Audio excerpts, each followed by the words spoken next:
I'm Arlene Dumingsil of DCJC, Action Radio. My question is directed to you, Sir Perry Martinez. Ano ang maganda sa Aboitiz compared to other power provider? Bakit Aboitiz ang kinuha ng INEC to supply the 52 megawatts needed every month? Yes. The look of the contract is basically 51, maximum of 51. And then may minimum tayong 75%, which is about 35 megawatts, which is our base load. Ang kagandahan dun sa Aboitiz, basically is one, yung supply naman, pare-pareho naman yan, in fairness to the other power suppliers. And then, si Aboitiz, binigyan tayo ng discount na 10 cents. It's priced at 6.75, pero pagka nagbayad tayo ng maaga, which we will do, merong less 10 cents. Ang less 10 cents per kilowatt, actually malaking bagay yon, especially for us Ilocanos. Konting centavos, malaking bagay yon. So, that's one. So, they're cheaper. The answer to the question is they're cheaper. And then, of course, the supply, guaranteed tayo for a big company like Aboitiz. In fact, this contract is basically fossil fuel pa, coal, no? Well, not fossil, coal, no? Walang itong kontrata na to, wala pa tong renewable, which I think I mentioned earlier. In the long term, in fact short term, yun yung tinatrabaho natin, because the way to further bring down the power in Ilocos Norte is to infuse renewable energy, whether that's solar, wind, and tinatrabaho natin yon. But doon sa coal, which is even the previous contract is purely coal, ito rin purely coal. Aboitiz, that power plant in Bataan that dinala nila sa atin, that's the biggest, if I'm not mistaken, that's the biggest coal plant in the Philippines. So guaranteed yung ating supply. So to answer your question, yung guarantee ng supply and also the price of the contract for the supply. Thank you, sir. I'm Vicky Adena of the Communications and Media Office of the Provincial Capital. Tanong ko lang po, bakit 1 year lang ang kontrata natin po? That is what we call the Emergency Power Supply Agreement. But it's renewable, sir, or not?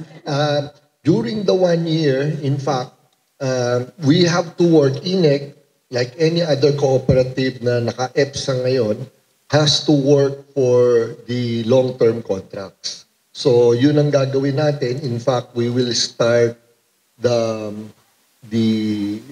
process of that. That will be open for bidding. Si Aboitiz and other power suppliers can bid for that. Medyo mahaba kasi yung proseso, no? Yung CSP, what they call, ayusin yung proseso na yon, and then ibibid yun, and then that is where we will have our long-term supply agreement, no? I want to mention that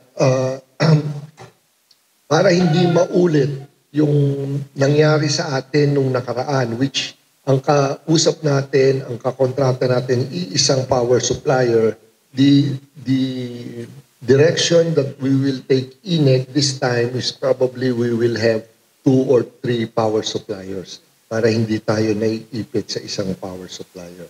Plus also, aside from 2 or 3 power suppliers yun, imimix na natin yan sa renewable energy. The governor has been very supportive of this kasi when he asked me, paano ba natin mababa pa yung kuryente? Sabi ko, the only way is mag-mix tayo ng renewable.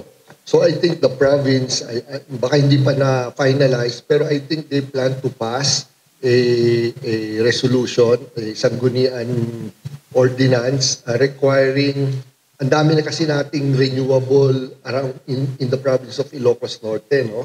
Parang requiring them to give a portion of that power. They're not giving actually, we're going to buy. I-allow lang sila na mag-sell sa atin, no? Sa INEC, no? So that will help us a lot. Doesn't have to be the whole requirement, 10, 20, and it could be multiple solar plants na makapagbenta sa atin, no? Pursuant to that, I have to say, ayoko sanang i-announce pero wala pa namang final. Again, the governor also is helping us with Ayala Corporation, no? Ayala, as you know, are building new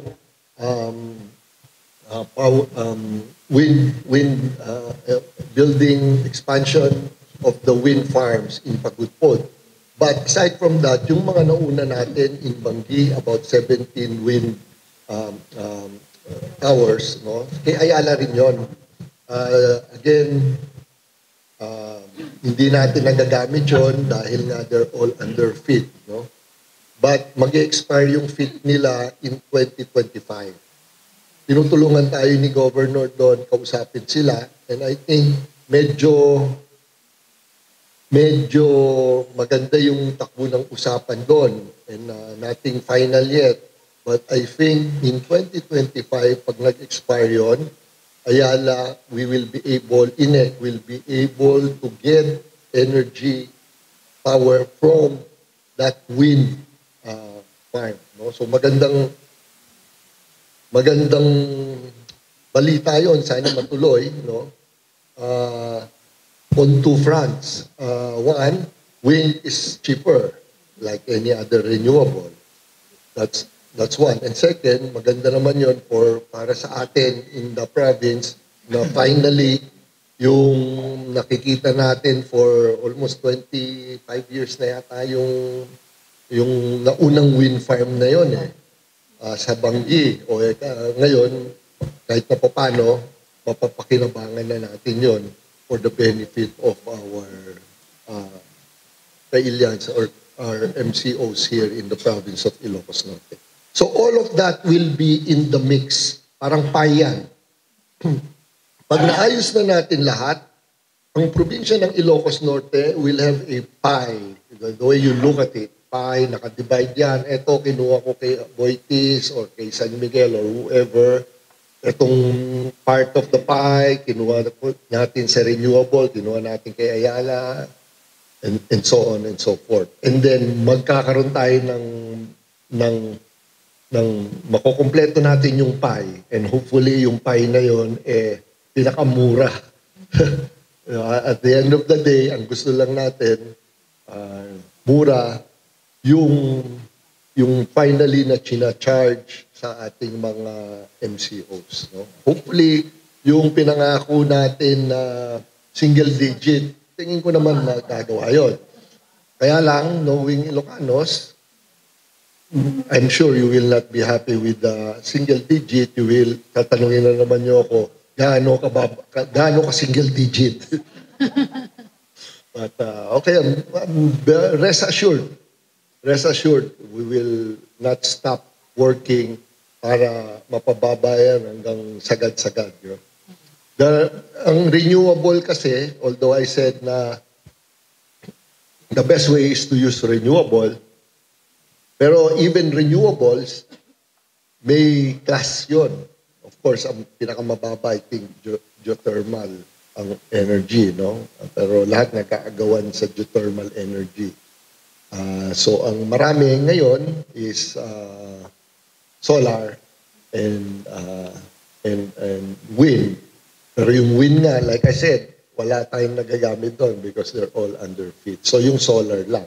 And again, in the world of renewable energy, meron din silang category in terms of mura. Yung solar, I think, is depende. Yung mga ERC approved, no? Nasa from mga 5 to 6, I think. Wind is cheaper, pero konti lang yun. Hydro talagang mura. Hydro is about 4, 3 even. You know. Yung may hydro tayo, konti lang. In fact, owned by INEC. Yung Agua Grande, the one in Pagudpud. Pero mga 2 megawatts lang ang nakukuha natin doon. That's priced at about 450 if I'm not mistaken. So, Sir, no plan to expand the hydro? yun lang ang tinatrabaho natin eh. Yes, we have. But as you know, all expansion, perang kapalit nun, di ba?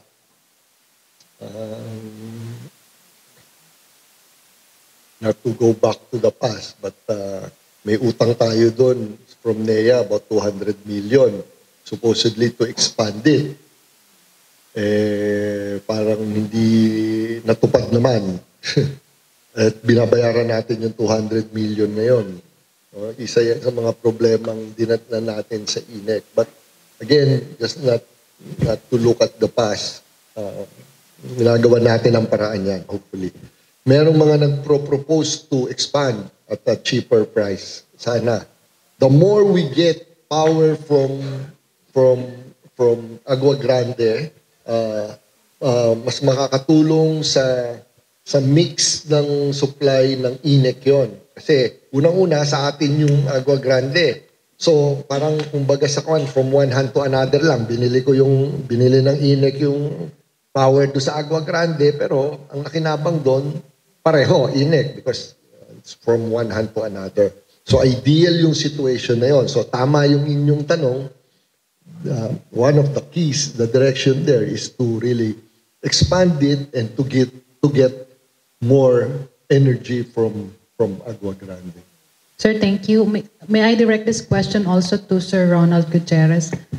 Sir Leilani po of BNA. Ang question ko po, can you please briefly discuss yung salient features ng EPSA and when is yung effectivity date po niya? Thank you. Okay, thank you. Yung effectivity date po na nag-start noong October 13 and 1 year lang po siya kasi emergency supply lang siya. So ito yung sinasubmit din to sa ERC para mag-conduct ng hearing. So ina-approve to ng ERC. Ngayon, yung rate po natin is kagaya po sinabi ni GM na 675. So, fixed po yung rate na yun. Meaning, kasi dati, pag tumataas po ang presyo ng coal, tumataas din yung rate natin. Ito, guaranteed po yung rate niya. So, kahit tumaas yung coal price sa market, 675 pa rin yung rate natin. So, ganito yung presyo natin. Then yung ating discount, yung from payment discount, pag nagbayad po ng magang INEC, so may discount, additional discount. So ganun lang po kasimple yung ating kontrata with INEC. So tatandaan nyo lang, 675 less 10 centavos, yun na yun. So kung dati di ba, pag nung nagka-crisis tayo, di ba, tumaas ng sobra yung ating mga rates. Kasi hindi fix po yun. So ito fix po. So 1 year lang po, pero magko-conduct po ng, like sinabi po ni AGM na kailangan kasi ng long term eh. Kailangan po yun, mag-conduct sila ng CSP, yung competitive selection process. So, eto kailangan talagang mag-participate lahat ng power suppliers na interested. So, yun lang po. Sige, thank you. Good afternoon, sir. Ronald from Radyo Pilipinas, sir. Kay Sir Perry, sir, after EPSA signing, sir, magkano yung expected na pagbaba ng rates for the next billing, sir? Well, Ayoko na sana sabihin to eh. Eh, ang nangyari sa atin, no, ang nangyari sa atin when we signed the contract with Aboitiz, okay, unfortunately, yung dating power supplier natin, merong butal kasi yung billing period. Okay? Anyway, to make the story short, yung dating power supplier natin, we had to still get power from them mga 18 days. Ang billing period kasi natin, mga 25 days yun. So 18, nung nag-transfer tayo kay Aboitiz, we were, dahil nakashoot siya dun sa billing period, may 18 days pa tayong kinuha dun sa dating power supplier. Okay. Anyway, when we got the bill for that 18 days, medyo mataas. Medyo mataas. So, if we apply that for yung na-receive nyong billing period for the month of October, yung natanggap na nyo yun, no? Kung mapapansin nyo, mataas yun ng 0.40 centavos pag tinignan nyo. Actually, medyo I have my finance here. Medyo kinuha ko pa yun. Inawat ko pa kasi kinokontest ko yung bill dun sa nakaraan. So, medyo may kwan na yun. May awat na yun. Okay? So, but still, tumaas na kayo ng 0.40. Hindi nyo siguro masyado nakita yon dahil bumaba ang konsumo nyo dahil malamig na ngayon sa Ilocos Norte, hindi kayo nag-aircon. So, usage yun. Okay, pero yung actual price nung rate nyo, actually tumaas ng 0.40 centavos. Na may awat na yun, ha? Tsaka na kami magtutuos. Doon in short, may utang. I signed the payment for the month of October doon sa dati. Pero kulang yon dun sa talagang binil nila because I will contest that. Para nga hindi mapasa sa inyo yung ano yan. Dahil I'm sure pagka sobrang laki yung itinaas, baka nagrarally kayo. Inunahan pa niya yung piston magrally ng dito naman kayo sa inig magrally. So, ganun yun. But, going back to your question, dito nyo makikita in your November bill. Because in your November bill, lahat yan, Aboitiz na at that price. So, makikita nyo yun. Single digit na, sir. Well, hindi pa. Pero mababa. Oo, hindi. Yeah, alam lang. Pinapaalala niya baka nagko-compute kayo from 675. Alam naman nila na may mga dagdag yun. May VAT, may transmission fee. So, ang sinasabi lang, yung 675 na yan, nasa mga 11 yan. Pagka napasa na lahat yung... So, right now, nasa... nasa 11. In fact, bago yung... Nag-10 na nga tayo Nag-10 na nga tayo if you notice. Pero nag-1040 tayo. For residential to, nag-1040 tayo in your last bill. Pero actually, nasa 10 na nga yan So, pwede. Yung November natin, yung October, nasa 1099. Mga 11 yon. Noong November, which is, doon na nga pumapasok na medyo tumaas, 1140 yung bill nyo ng residential. 1140 yon. Kasi nga may 40 cents. Yun yung may awat na yon.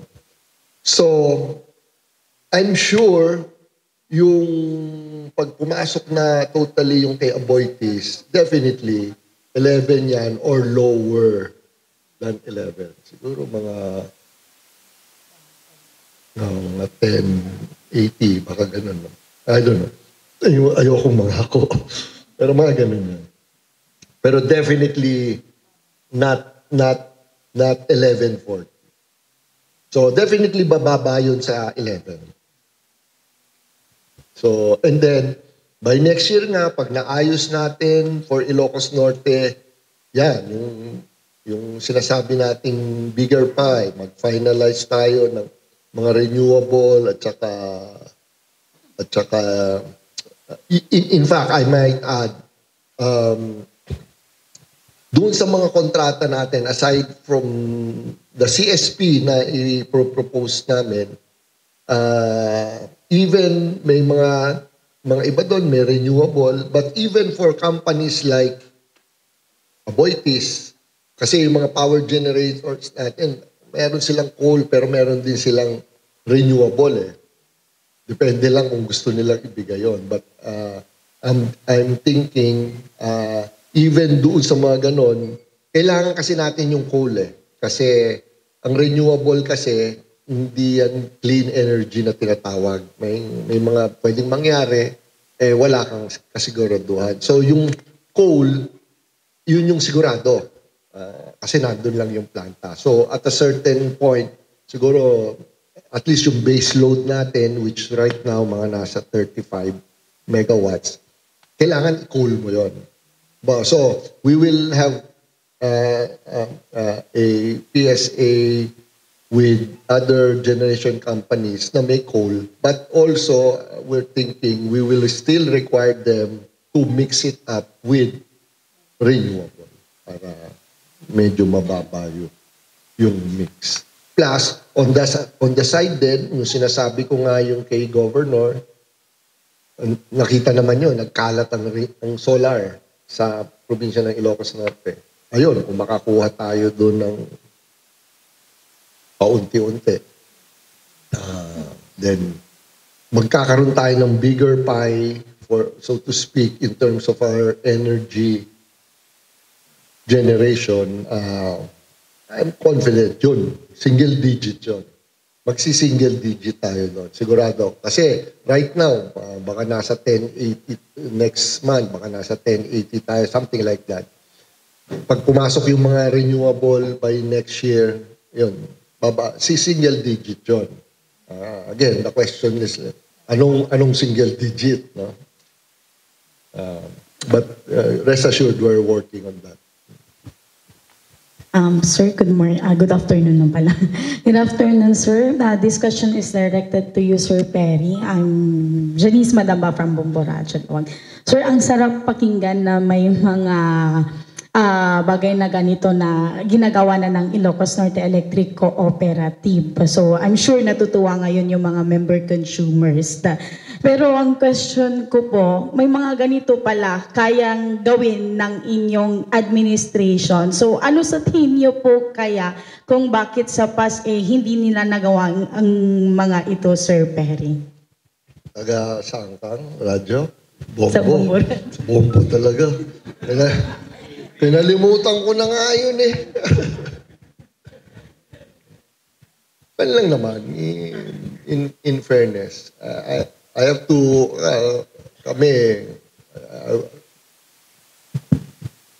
magkaibigan kami ni,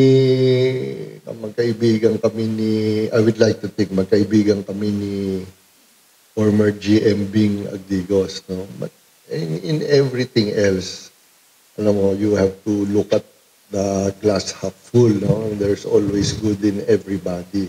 Mga kan lang. Administration lang, mismanagement lang. I'm sure everybody else in that administration had the benefit of the province of Ilocos Norte in their mind also. Iba-ibang style lang, di ba? Iba-ibang style lang ng pagpapatakbo. No? So, siguro nandun lang. There are mistakes. Even me, sinasabi ko na sa inyo ngayon, I will not be perfect. May mga may mga ibang bagay kasi, judgment call. What judgment call? Pag ito ginawa ko, there's no perfect eh. Wala nga walang perfect call eh. There's no perfect right or wrong. Ika nga eh. Everything is tansya-tansyahin mo. So siguro may mga ganun lang. Of course, not to mention, as you all know naman, excuse me, may audited INEC, so may mga nakita siya. So yun ang mga kinokorek natin. I'm not saying walang mali nung nakaraan. The same way na walang mali dito sa gagawin natin that we will be perfect. At nag-iingat lang ngayon because of that experience, everything I do, unang-una, yung iba doon, sigurado ako, pwede kong gawin to. Pero pagka ganun ako, I make it a point to clear it. One, of course, with our board and also with NEA kasi under supervision tayo. Para lang hindi tayo, we don't commit the same mistake. No? So, pasensya na, ayokong sagutin yun dahil, sabi ko nga, di ba, lagi ko namang sinasabi, we look at the past only to learn from it. No? And then we just move forward. Magalit kayo sa akin, nakita na natin ang the past, tapos inulit ko, ako na yun. Tatangahan na yun. Di ba? But yun yung in fairness. And again, I would like to acknowledge the board. No? Kanina nagbiro ako na wala akong hiningi na hindi nila binigay. But even having said that, I'm sure, and they're all here, nagtatanong sila. Hindi naman sila yes lang kagad. I still need to defend that. Itong gusto kong gawin kasi ABCD. Diba? And then they're very understanding naman na sige, tama yan. Diba? So, ganun lang. Sana tuloy-tuloy na. I tell the people here at INEC, yung mga dinatnan natin, no? Gaya nga yung sinabi mo, nawala tong presscon eh. Nawala tong presscon, di ba? Or sabi ko, bakit wala nang presscon dati?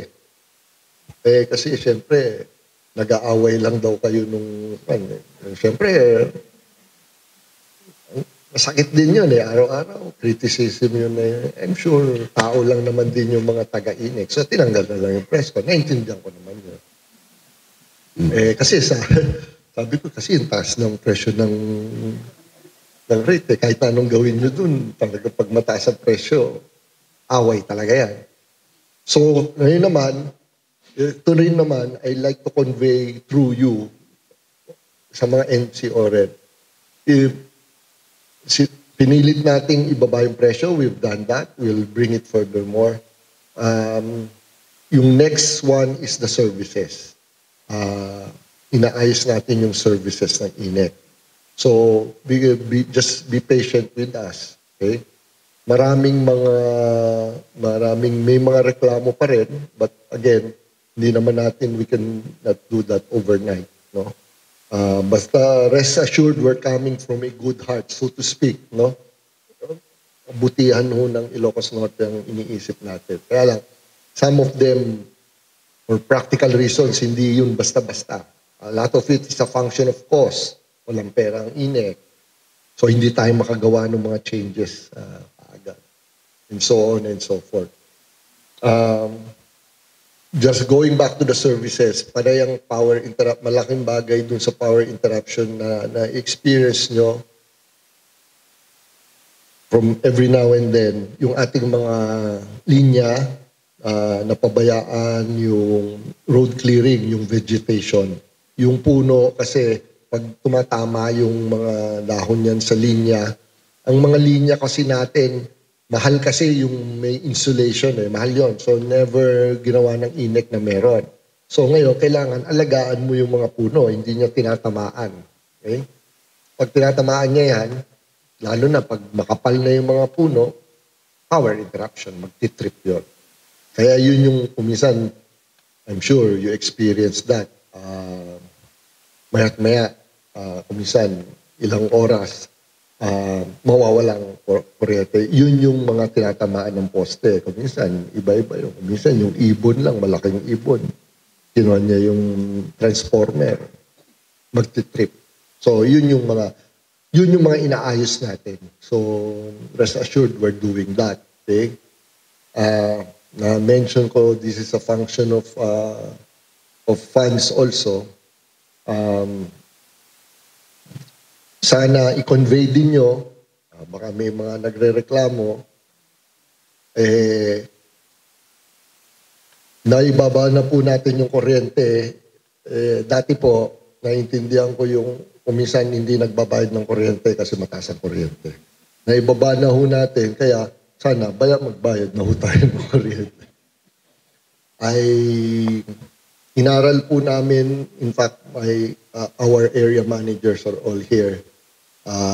Last week, I think, we had a meeting. I gave them marching orders.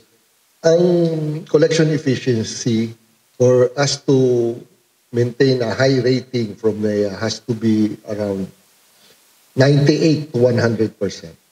Okay? Meron tayong, ang karamihan naman sa mga areas natin nasa 95. So, konti na lang yung habulin. Pero may mga area tayo, lalo na may malaking area, may mga nasa 88%. That's too much. In fact, nung kinompute namin yan, yung collection efficiency, yung hindi nasisingil, nasa around 28 million a month. That's a lot of money. So, yun lang, pakiusap namin. In fact, naghigpit na sila. I ordered them, higpit. Ituro ako. Ay, mahigpit si GM pasensya na. So, putol sila ng putol. Pagka lumampas ka dun sa 2 months yata yung aming 2 months yung arrears na pan. After 2 months, puputulin yan. So, pasensya na, but we have to do this because ang laki nung perang revolving capital. 28 million a month pag hindi namin nasisingil yun. Kahit na eventually masingil namin, yung pera na yun, hindi namin magamit. Binayad na namin yun. You have to understand the power sector. Yung 28 million na hindi ko nasingil sa inyo, binayad na po natin sa generation company. Binayad na natin doon sa dati nating power provider. Binayad ko na, ibabayad ko na kay Aboitiz. Hindi ko nasingil, hindi natin nasingil sa ating mga MCO. So yun na, patulong lang doon. Like I said, we will continue to work to bring the prices down. Pero patulong lang kami na magbayad po tayo on time. Good afternoon, sir. Kay Mr. Gutierrez. Sir, willing po ba kayong makipag-bid sa susunod na taon pag may bidding na po na kayo po ang magsusupply ng kuryente dito sa INEC? Definitely, sir. Willing po kami. As long as may available pa po kaming capacity, willing po kami mag-participate sa bidding po ng INEC. Pero so far ngayon kasi, 51 megawatts po yung naka-locate sa amin for INEC. So, once matapos po yung 1 year nila, or earlier, meaning yung 51 megawatts na yun, available. So, yun po. Just to add, yung power sector kasi, remember, yung kontrata natin, that's why we are part of that alyansa case. Yung alyansa case po kasi, CERC, maraming kinancel na kontrata na sa electric cooperative. So, ang ibig lang sabihin yun, lahat yun naka-EPSA. So, lahat yun, gagawa ngayon ng long-term power agreement. So, lahat yun kalaban natin. Oo, kaya importante yung, that's why we want to do it ASAP. Dahil mauubusan tayo. Mauubusan tayo sa kanila. like I said, may certain quantity lang yun eh. Katulad ngayon, yung kontrata natin sa EPSA sa kanila, 51. So nakareserba yung 51 na yun sa atin. Siyempre maraming kalaban doon. That's why we want to do this ASAP. Last question, kay Sir Perry. I guess we are very much contented with the performance of INEC, especially the lowered price. But then you mentioned, sir, na the efficiency of service. So nabalitaan namin na ini-invite mo na yung mga dating empleyado ng INEC, especially yung mga zone managers, to be back at INEC. Is it true, sir?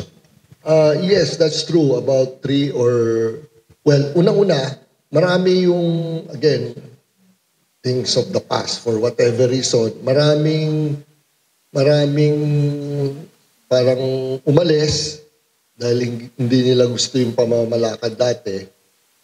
Marami doon linemen.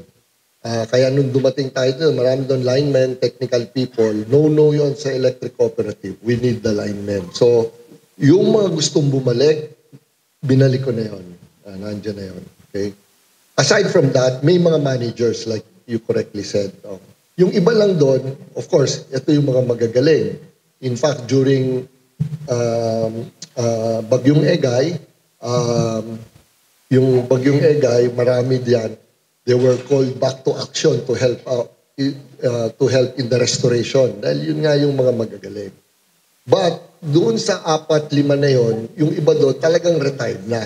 Baka ayaw na nga magtrabaho talaga.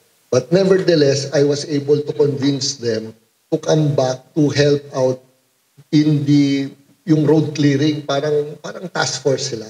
So being assigned to that. So we hired them.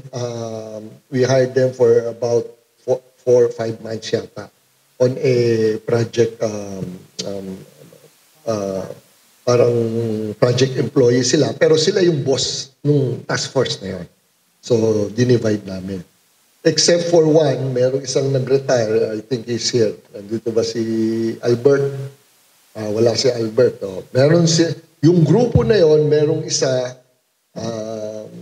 si Albert, na wala siya. Talagang siya bumalik. Kasi bata pa yun. Sabi ko nga, bakit ka nag-retire? So I took him back.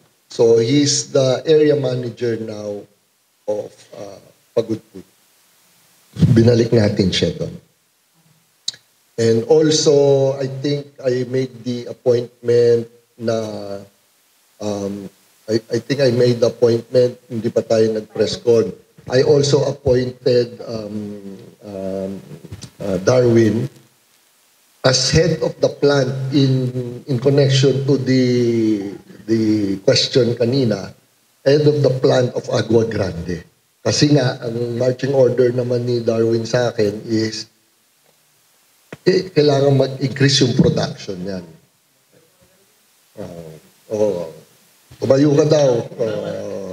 Kilala naman. Sir, connected pa rin sa efficient service ng INEC at sa pagpapabalik sa mga dating empleyado. May nagtatanong kung anong nangyari kay dating INEC Board President, Attorney Cocoy Ruiz, pagkatapos naging empleyado siya, ISD yata, at ngayon ay wala na yata dito sa INEC. What happened to him and his position? Yes, actually, si Attorney Cocoy resigned.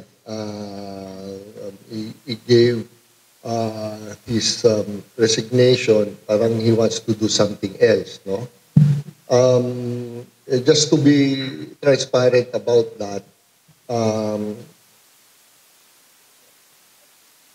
when we took over, maraming complaint dun sa so-called Dupaya appointees, that was my predecessor, about 20 positions, okay? About 20 positions. Ang sinasabi nila is hindi dumaan sa proseso yan. Kasama yon, isa yon. Hindi dumaan sa proseso yan. So what I did, of course with the board's approval, what I did was all of those positions pinadaan sa proseso. Okay, so when I say proseso, interview ulit, di ba? In-interview, kung sinong gusto mag-apply, all of that. Natapos na yung proseso na yon. In fact, I can honestly say, correct me HR if I'm wrong, of the 20 positions something na most of them na-retain. Na-retain na, I think more than 50% na-retain naman. Kasi yung iba naman doon, movements lang eh. Minove dito from another, remote into another. So, yun lang ang kinorek. And then, nung lumabas yung mga resulta, ito, mali itong movement na to, mali itong appointment na to, I talk to them. Okay? I talk to them, sinabi ko, ito yung nakita eh. Kasi may proseso yun. Ito yung nakita. Medyo merong ibang mas qualified, mali yung movement na yun. I talk to them before at the end of the day, pwede lang naman yun eh. At the end of the day, it's the call of the GM the AGM eh. Kasi appoint ko yun eh. We formed a selection committee eh. And then they will give the recommendation. No? So yung mga recommendation nila, obviously, who I appointed is, wala naman akong kinontra doon eh. Yun ang recommendation, not that I'm passing the buck on the committee. But everything I did, I basically followed the recommendation of the committee. So, ganun ang nangyari. In the case of Attorney Kokoy naman, I talked with him. Hindi naman, yung ISD lang kasi, ISD, for those who are familiar with the setup, compared to LGU, ISD is a parang administrator. That office is very powerful. Parang administrator.